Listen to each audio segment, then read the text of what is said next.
Hi guys, welcome back to my channel. I am Vivien Chien, author of the Noodle Shop Mysteries.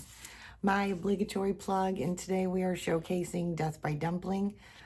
This is my original copy from 2018. I'm super excited to be doing this.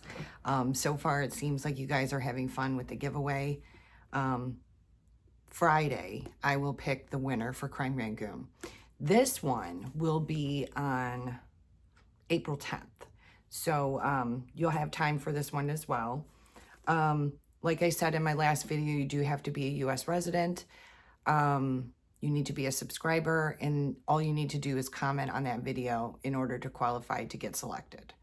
As I get further into the series, I will do the audiobooks that I have codes for.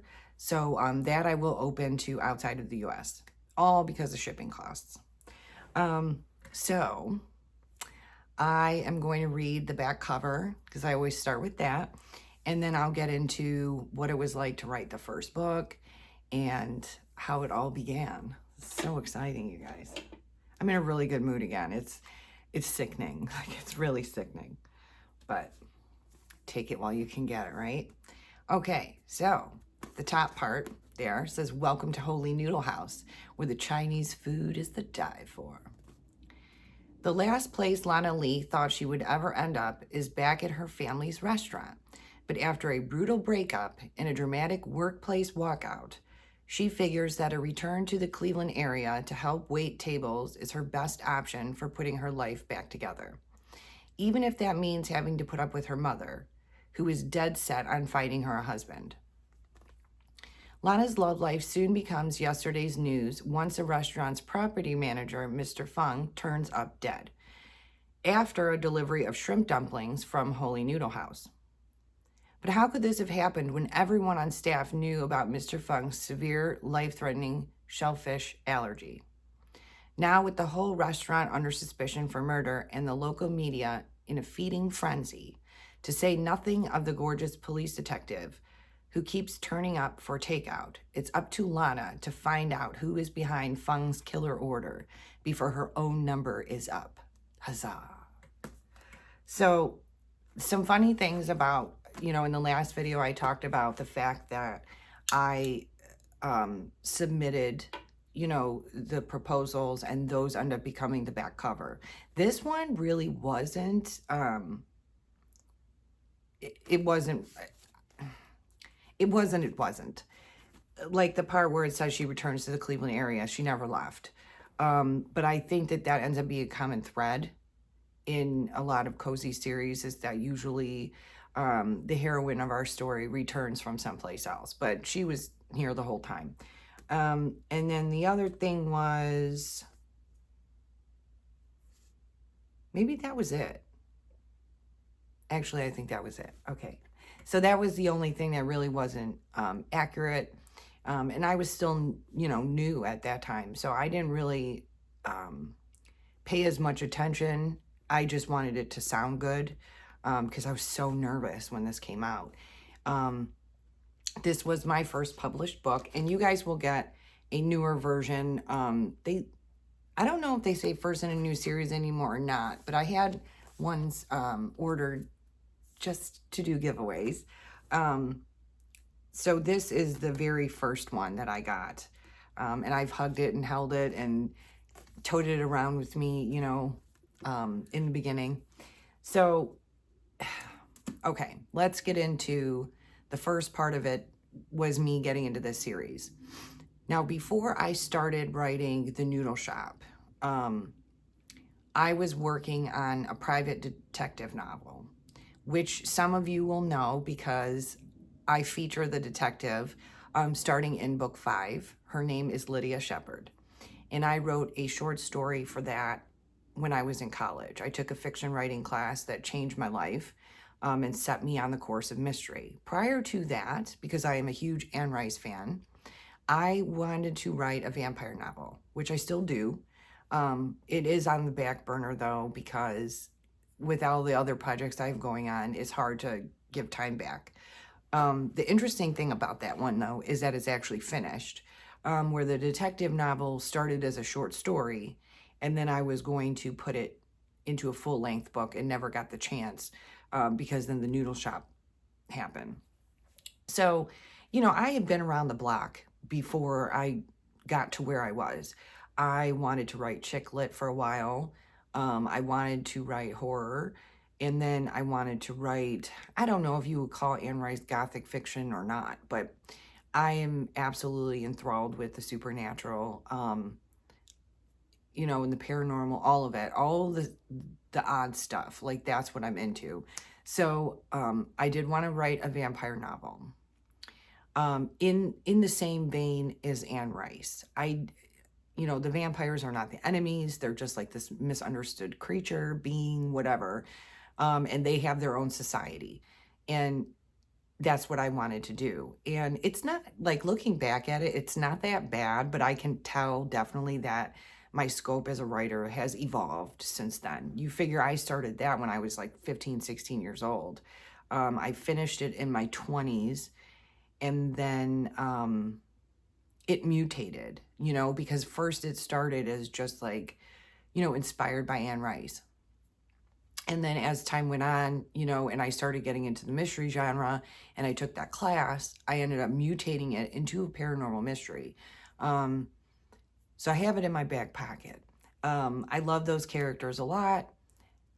It would take a lot to revisit everything because it has become distant. I'm 44 now.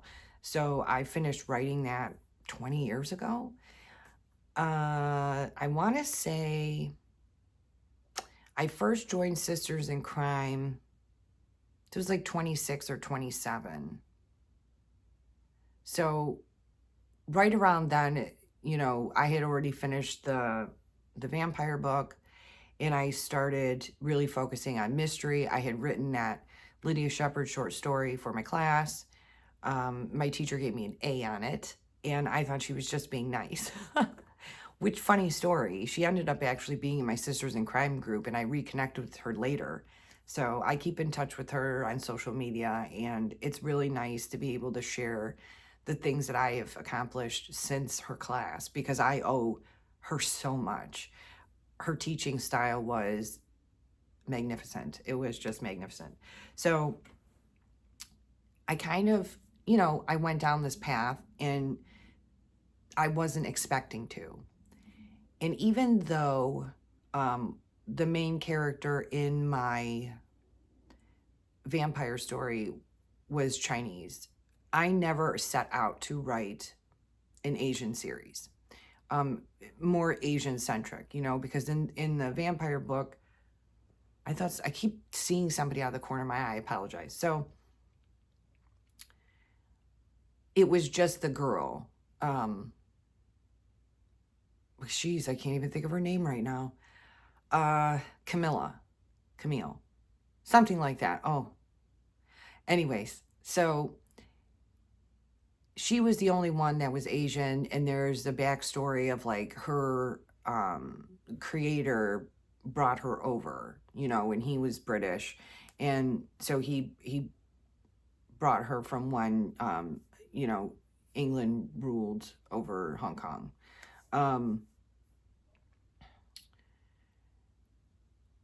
This was a different, it was like this girl that was Americanized, right? And it was very different. In hindsight, would I have done it different? I don't know. I've learned so much about style and writing since then that maybe it would be kind of different. But anyways, that's not the point of why we're here today. The point is Lana. So when I got... Okay, so this is what happened. My agent was looking for somebody for a publishing company, and I was not allowed to know who it was, and I didn't know my agent. Like I said, I joined the Sisters in Crime, and somebody there, my fairy godmother, she was the one who had my agent, and my agent called her and said, "Do you happen to know any Asian mystery authors?" And she was like, "Actually, I do." So she contacted me and said, "Hey, there's a potential opportunity if you want to check it out. This publisher is looking to write an Asian mystery series." So I was like, okay, okay. So I got in touch with her agent, who then became my agent. Her name is Gail. And she was like, look, I just want like 50 pages of the books that you've written. And she's like, I plan on representing you for your career, not just for this book. So I want to see what you're working with. So I submitted 50 pages of both. I came home that night from work and I was like editing like a mad woman. I was up till like 2 a.m. Getting all of that stuff ready. So she liked the style of writing that I did. She liked my voice. And she said, okay, now this is what I want you to write. So I wasn't allowed to know anything. I had no idea it was for St. Martin's Press. All I knew is that they wanted an Asian mystery series. And then I got little details at a time. So the next detail that came was that they wanted the Asian series, the main character to be American born. And it had to take place, it like had something to do with food, right? And I had a feeling, because most cozies have to do with food. So like when I was brainstorming in advance, I was like, it's either going to be a gift shop or a restaurant. But I wanted to do something different, and I wanted to build community.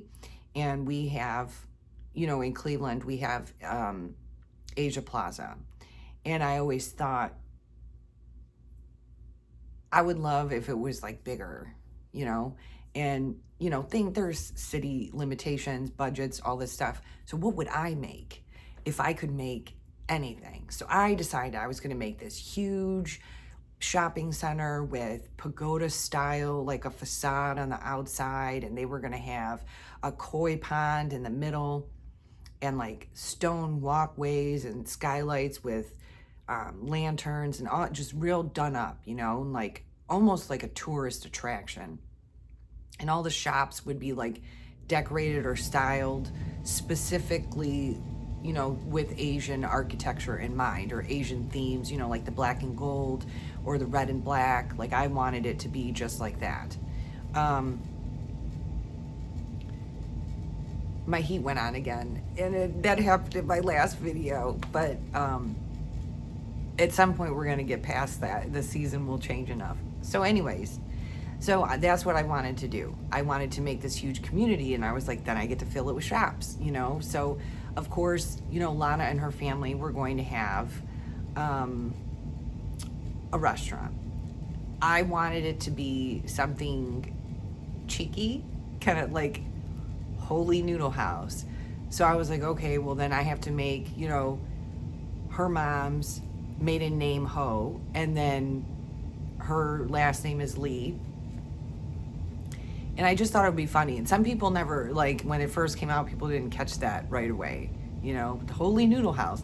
So I got that all situated. Like I was like, there's going to be a hair salon, there's going to be a karaoke place, there's going to be a gift shop, there's going to be a bookstore, a grocery, all the different things. I was really excited. And then I decided that in the first book, I wanted the shop next door to be like haunted type of thing, where like the store's in and out, because I had an idea for that, which comes later in the series. But I just kind of wanted to start with this concept of showing a little bit of the old school versus the new school Asians, and like the superstitions that, come with stuff. Like when I was growing up, my mom always would talk about like the house that we lived next door to was like haunted by a witch. And it was because, there was like weird stuff going on over there. To this day, I don't know, but the house freaks me out, right? So, I was thinking about that, and like how just there's a difference in, whether or not you were, born in old country or if you were born in the States, and like how that shaped your personality and what it, how everyone interacts with one another. When my mom is from Taiwan, and so is my sister, but she was, from there. So, I'm like the first generation American on that side. And she wanted me to be very Americanized. It was very important to my mom. She felt that she wanted me to blend in. She didn't want me to stick out. She wanted me to have opportunities. Um, and of course, like Asian parents forever want you to be a doctor or a lawyer or something. But she really wanted me to have everything that I could. And in her mind, the best way was to Americanize me as much as possible. So I didn't learn Chinese when I was young. I didn't learn how to speak Taiwanese, which our dialect that my family speaks is called Hokkien, which I talk about in the book. Um, and I don't necessarily fit in with a lot of the Asian groups because of the Americanization. When I grew up, I had no Asian friends, except for this one girl that I went to school with. She was half Japanese, and it was the same thing. It was our moms, and our dads were white. I don't remember if her dad was in the military or not, but my dad was in the military, and he was stationed in Taiwan, and that's how he met my mom. And so in this generation of, I was born in 81, in this generation, there became a lot of war babies. There was a lot of men that brought wives home from Vietnam, from Japan, from, Taiwan. And my dad was stationed in Taiwan because he was an only child. So he did not get sent to the front lines, but he was in the Vietnam War. So all this to say, I grew up very mixed. My mom did teach me a lot about the culture. We watched Chinese soap operas together. She taught me about the food, but she wasn't really hell bent on having me learn the language.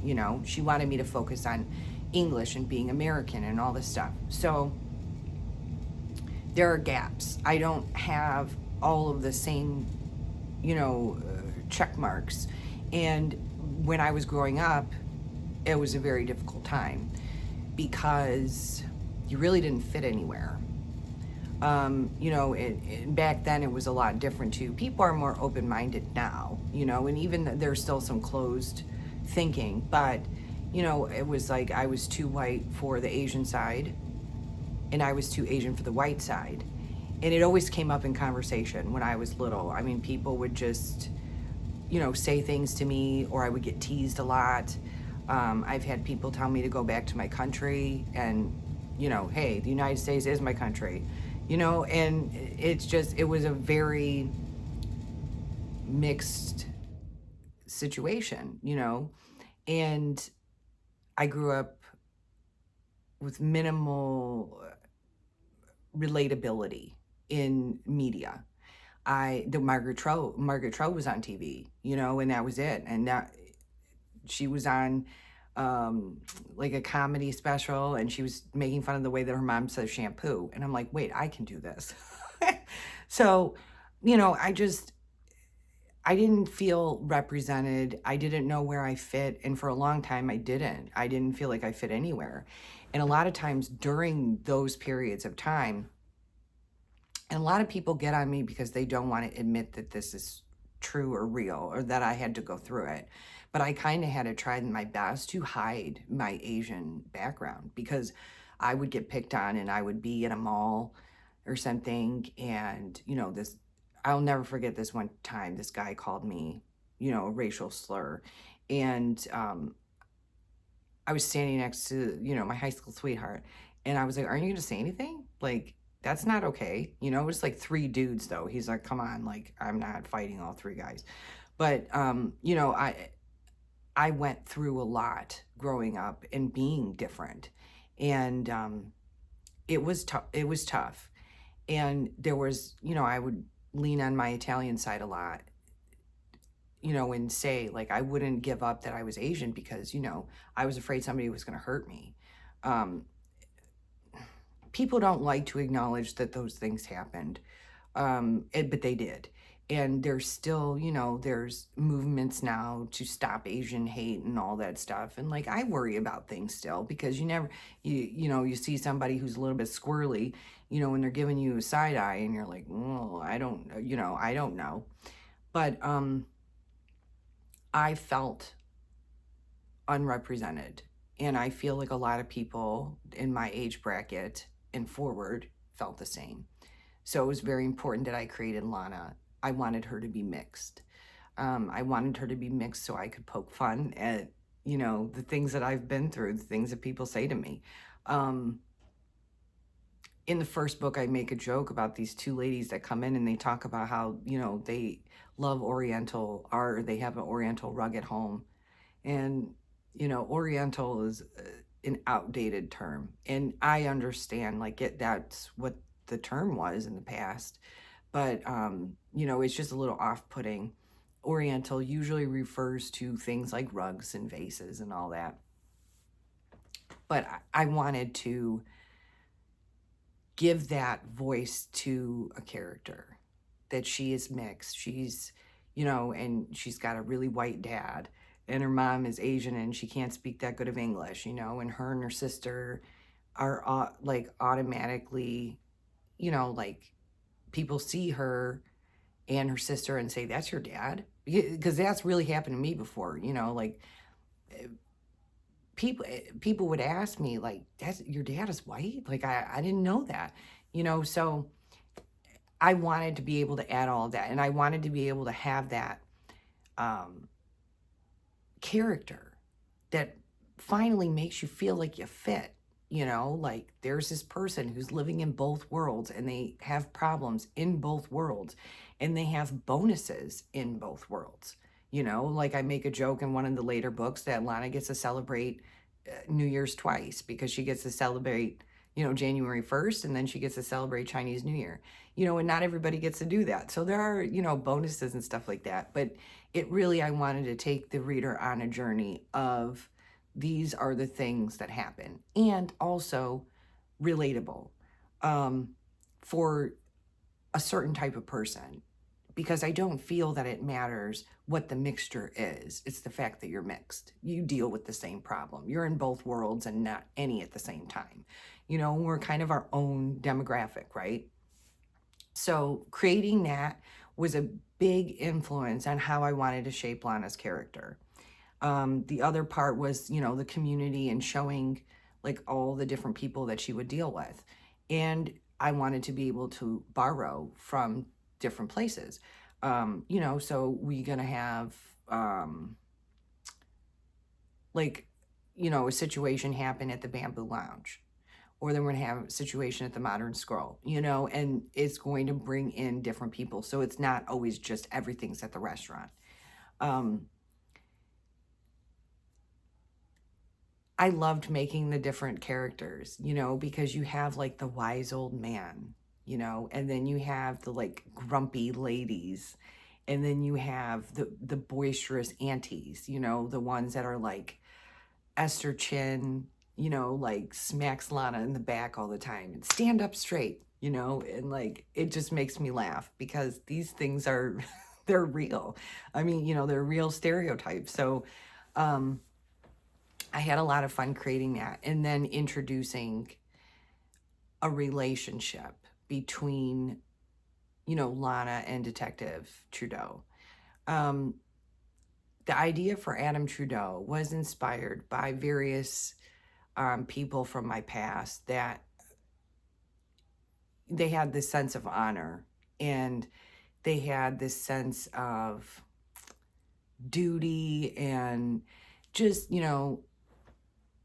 I was married to a Marine, and like watching like him and his group of friends, from his unit, and Marines that he's met in the past, and just watching this personality type of, they're looking out, and it's a sense of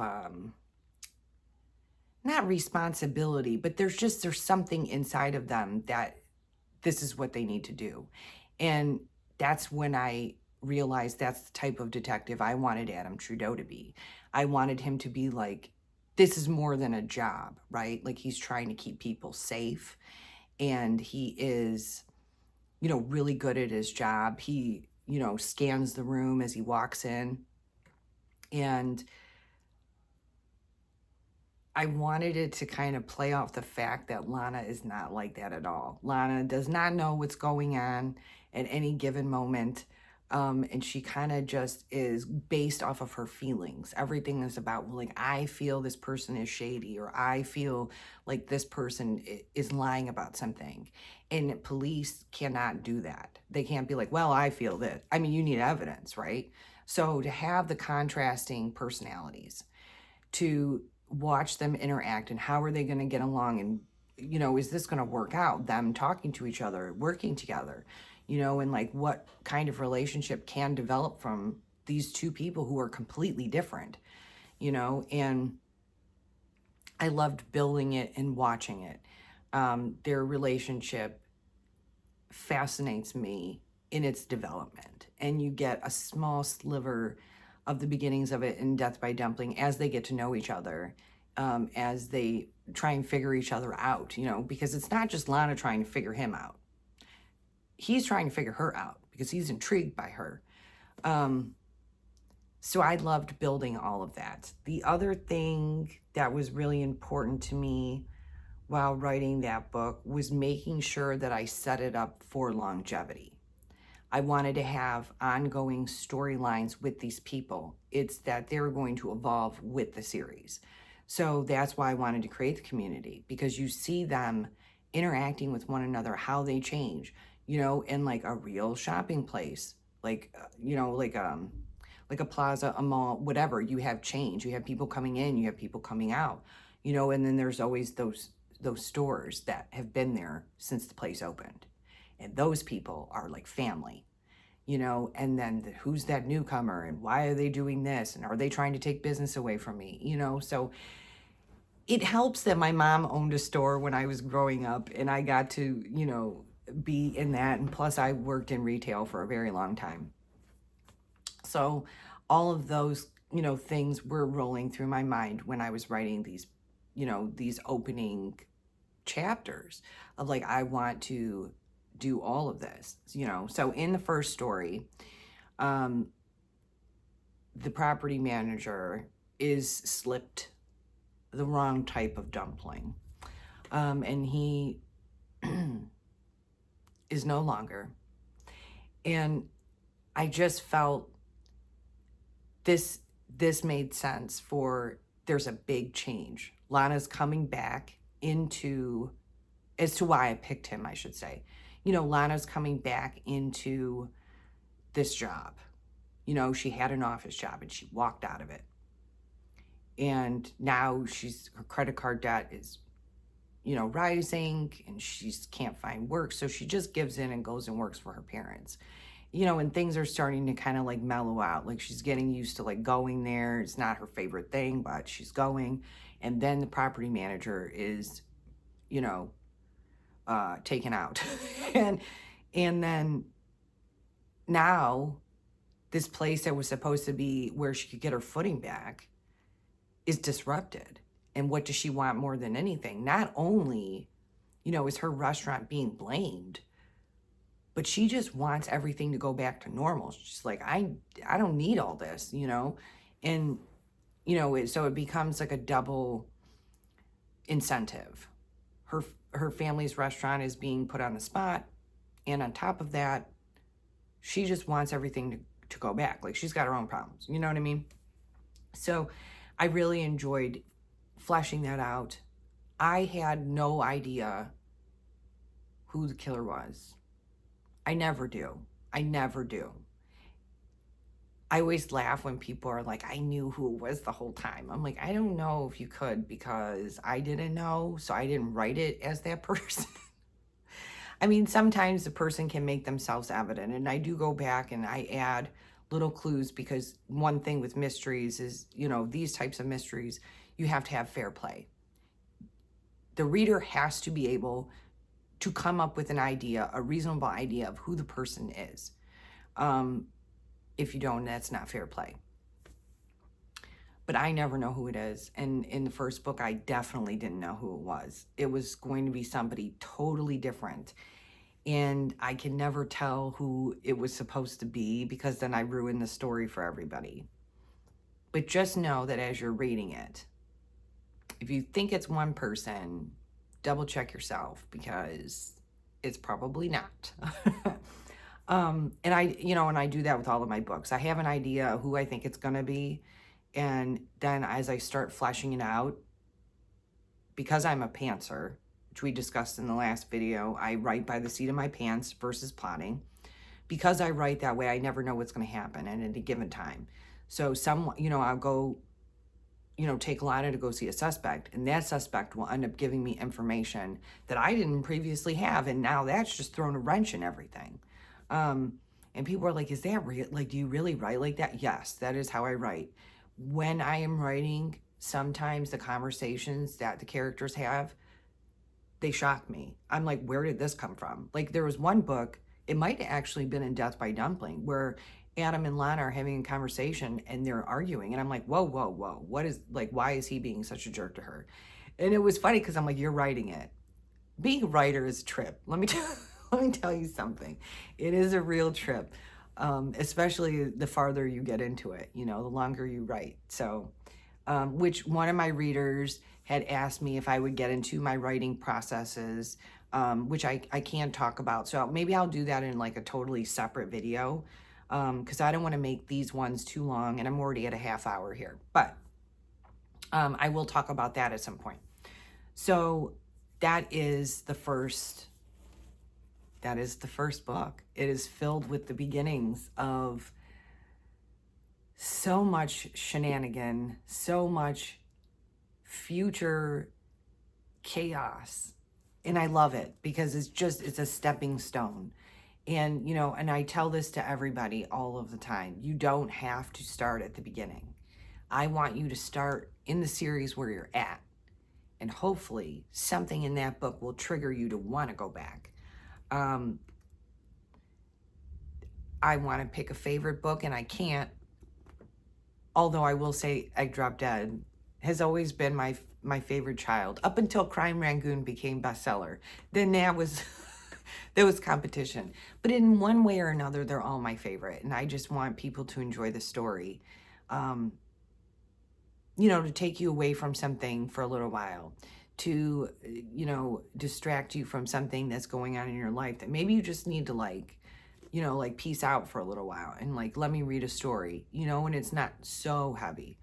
But it has enough intrigue to keep you going, a little bit of puzzle to work your brain, interesting dynamic of relationships, going every which way and who likes who, and, developing Kimmy and Megan's relationship has been a blast, and to see how they interact and how they treat Lana, and they both think that they're the better friend. And I mean, it's a lot of fun to write those, little pieces and give it a little bit of flavor. So that is Death by Dumpling. It is the flagship. It is the start of it all. And it is a good time, if I do say so myself. I feel like my power is going to go out. So Death by Dumpling, number 1, you will receive a signed copy should you win. I forgot to say that. I mean, I hope that that's implied. Obviously I'm going to sign it for you. But I just want you guys to know that this means so much to me, that you would spend your time and listen to me ramble. I keep saying this. I've been wanting to do this for a very long time, and I'm excited to do it. It's not just even about the giveaways, which is obviously only for a limited time. But I wanted to create videos about each of my books so that if somebody's wondering about it, they can go on my page, they can look it up, and they can hear the author herself talk about what parts of the book were important, how, the concepts were created, what stems from what. I felt like, hey, that's a really good idea. So that's why I'm implementing all of this, and I hope that you guys truly enjoy it as well. I'm looking forward to next week, where I will talk about Dim Sum of All Fears. That one's an interesting one, so I'm super excited about that. But just a quick reminder, April 10th is the cutoff date for this giveaway. You'll have until 12 p.m. Eastern to leave a comment on this post. And then after 12 p.m., I'll pick a winner later that day, and I will leave a comment that you're the winner on on YouTube, and then we'll coordinate how to transfer information.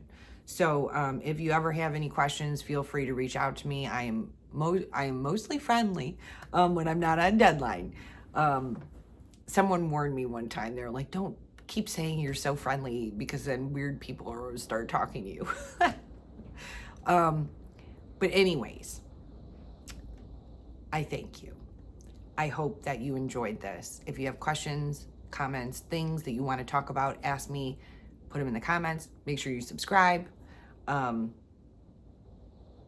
I think that's it. So if nobody told you today, my friends, you look absolutely amazing. Take care.